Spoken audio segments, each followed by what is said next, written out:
한국 경제 대충격이라. 구조적 위기 터졌다. 정말 섬뜩섬뜩하죠. 여러분, 구조적 위기라는 것은요, 쉽게 헤어나지 못하는 위기라는 뜻이에요. 자칫 잘못하면 한국이 몰락할 수도 있다는 위기입니다. 그만큼 한국 경제가 구조적으로 대충격에 빠질 수 있다는 것. 야, 이거 제가 오래전부터 여러분들에게 말씀을 드렸는데 결국 현실이 되고 있습니다. 보실래요? 대한민국이 어느 정도인지 말입니다. 여러분 이거 한번 보세요. 대한민국의 핵심 산업의 세계 수출 점유율입니다. 파란색이 대한민국입니다. 파란색. 예, 파란색이 대한민국이고요. 예, 빨간색이 중국입니다. 빨간색이. 예, 파란색이 대한민국, 예, 빨간색이 중국입니다. 그런 것을 보면 세계 시장에 지금 8개 핵심 산업에 대해서 대한민국의 경쟁력이 어느 정도인지 확실히 보여주는 것 같습니다.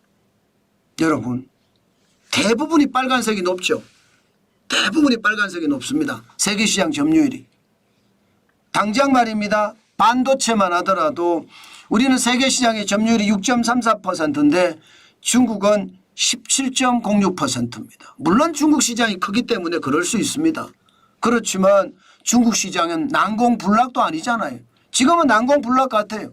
디스플레이 우리는 세계시장의 점유율이 7.54%입니다. 중국은 26.26%고요. 와, 진짜 심각하죠. 여러분 보시다시피 진짜 심각하단 말이 입에서 그냥 나올 겁니다. 그만큼 말입니다. 최악의 상황이 지금 전개되고 있다는 뜻이에요. 저는 이거 어떻게 생각하면 큰일 날 일이다. 저는 그렇게 생각을 합니다. 제가 그동안 걱정하고 걱정했던 게 현실이 됐다 이런 얘기입니다. 예, 2차 전지도 마찬가지입니다. 2차 전지 세계시장 점유율 우리는 4.16%, 예, 중국은 32.89%입니다. 무선통신기기, 스마트폰 이러면 삼성폰 굉장히 유명하게 우리는 생각을 했잖아요. 아니에요. 세계시장의 점유율 0.98%고요. 중국은 27.27%입니다. 선박이요. 많다고 하지만 14.27%고요. 중국은 22.03%입니다. 자동차도 우리가 3.08%고요. 중국은 4.93%. 철강은 4.61%인데 중국은 14.86%. 석유화학이 우리가 하나 앞서 있습니다. 8개 핵심 산업 중에 석유화학 하나 앞서 있거든요. 우리가 4.42% 세계시장 점유율을 가지고 있고요. 중국은 3.37%예요. 그런데 이마저도 사실 심상치 않죠. 이마저도 심상치 않습니다. 지금 이대로 간다면 예, 석유화학도 중국이 그냥 앞서갈 겁니다. 여러분 여기서 보시면 도저히 우리가 따라가지 못하는 부분이 있죠. 예, 무선통신기기 이거 따라갈까요? 우리는 세계시장 점유율이 0.98%인데 중국은 27.27%입니다. 따라갈 수 있을까요? 불가능할 수도 있습니다. 예, 지금 이게 구조적 위기입니다. 대한민국의 기술도 중국에 뒤처질 뿐만 아니라 예, 가성비, 제품의 어떤 예, 심리적 구매 비중도 중국이 높다는 뜻이에요. 그래서 구조적 위기 터졌다는 이야기가 나오는 겁니다. 저는 이게 진짜 심각하다고 저는 생각을 합니다. 사실 중국의 기술력을 보면 2022년 기준으로 예, 우리가 더 뛰어나다 이렇게 생각하는 게 그렇게 많지가 않아요. 더 뛰어나다 생각하는 것은 2022년 기준입니다. 2차 전지가 우리가 100이에요. 예, 중국은 94.3이고요. 반도체나 디스플레이도요. 우리가 89고 예, 중국은 84.4입니다. 근데 이마저도 말입니다. 이마저도 2022년 기준이잖아요. 2024년 어떻게 됐을런지 또 봐야 됩니다. 일단 차세대 원자력이나 첨단 바이오는 비슷한 수준이라고 하지만 우주 항공 해양, 양자 컴퓨터, 첨단 모빌리티, 로봇 제조, 인공지능, 첨단 기술 제품에서는 이미 중국에 다 뒤졌습니다.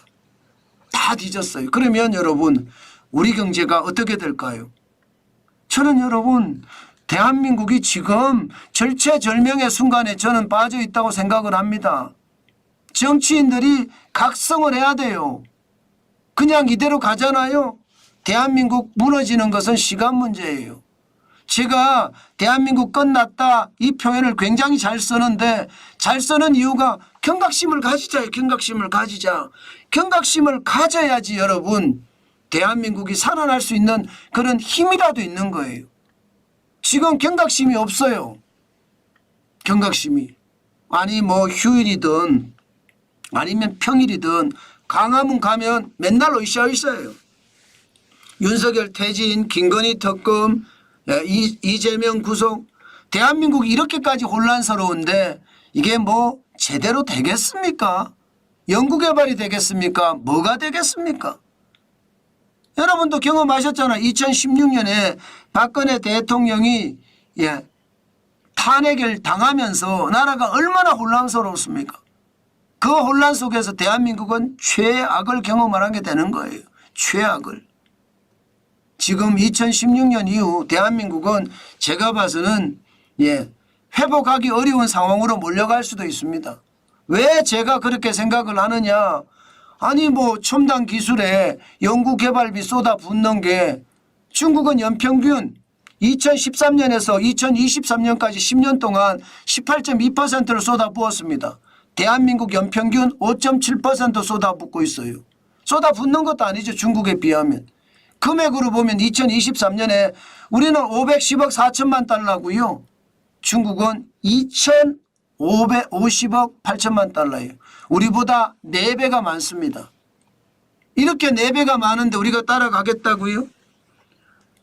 어렵쇼. 어림없죠. 어림없습니다. 돈을 쏟아붓잖아요. 게다가 천재급 인재까지 지금 중국은 싹쓸이해 갑니다. 상위 1% 과학자가 미국은 2,507명이잖아요. 중국은 1,405명. 우리는 75명이에요. 우리가 보유하고 있는 1% 천재 과학자마저 중국에게 뺏기고 있어요. 실제 서울대 교수 중에는요. 중국 대학으로 옮긴 사람들이 많습니다. 서울대만 그런 게 아닐 거예요. 연대도 그렇고 고대도 그렇고 다른 대학도 그렇고 그 분야의 권위자들이 점점 떠나는 거예요. 대한민국에서. 왜? 돈을 많이 주서 끌고 가니까. 그러면 여러분 지금의 구조적 위기가 해결될까요? 해결될 가능성 저는 0%라고 봅니다. 국가 지도자들이 깨달아야 되는데 국가 지도자들이 깨닫지를 못해요. 최소한 말입니다. 박근혜 대통령 같은 사람도 저는 없다고 보는 겁니다. 그만큼 말입니다. 국가와 민족을 생각을 하고 국가 미래 비전을 세울 수 있는 사람이 그만큼 없다는 뜻이에요. 저는 이것을 보면서요. 지금 대한민국은 침몰이 아닙니다. 몰락하고 있다. 이러다가 멸망하는 것은 아닌가. 저는 그런 아주 섬뜩한 생각도 해봅니다. 저는 멸망한다는 자체가 이게 아니다. 이렇게 자신감 있게 이야기할 사람이 있습니까? 저는 없을 거라고 생각해요. 없을 거라고. 그만큼 말입니다. 지금 중국의 부상은 엄청나고요. 우리는 그 부상에 따라가지도 못할 뿐만 아니라 내부적으로 분열이 돼서 대한민국은 더 큰 어려움으로 점점 가고 있다는 것. 저는 두렵다 이런 생각을 계속하고 있습니다. 여러분, 대한민국이 구조적 위기에 빠졌다는 것, 이것은요 자칫 헤어나올 수 없는 구렁텅이로 빠졌다는 것과 다름이 없습니다. 시간이 지나잖아요. 구조적 위기는요. 기본적인 디딤돌마저 무너뜨릴 겁니다. 이것은요. 대한민국이 붕괴되는 게 아니에요. 대한민국이 멸망할 수도 있다는 것. 제가 너무 과하게 이야기하나요? 과하게 이야기하는 것 같기는 합니다. 그러나 그럴 수 있습니다. 저는 국가 지도자들이 빨리 깨달아야 된다고 생각합니다. 지금 이대로면 참 충격적이에요. 제가 유튜브 한 지 5년 됐습니다. 5년 전에 제가 이야기했던 게 지금 현실에서 일어나고 있잖아요. 제가 5년 전에 제가 가장 많이 쓰던 말을 지금도 기억합니다. 예. 시진핑이 그랬다는 거 아니에요. 내연 기관에서는 우리가 전 세계에 꼴찌를 했지만 전기차 부분에서만큼은 조만간 1등을 하겠다. 그런데 그 조만간이 굉장히 빨리 다가왔어요. 네, 그 조만간이 불과 말입니다. 4, 5년 만에 1등한 거예요. 전 세계 1등. 얼마나 무섭습니까?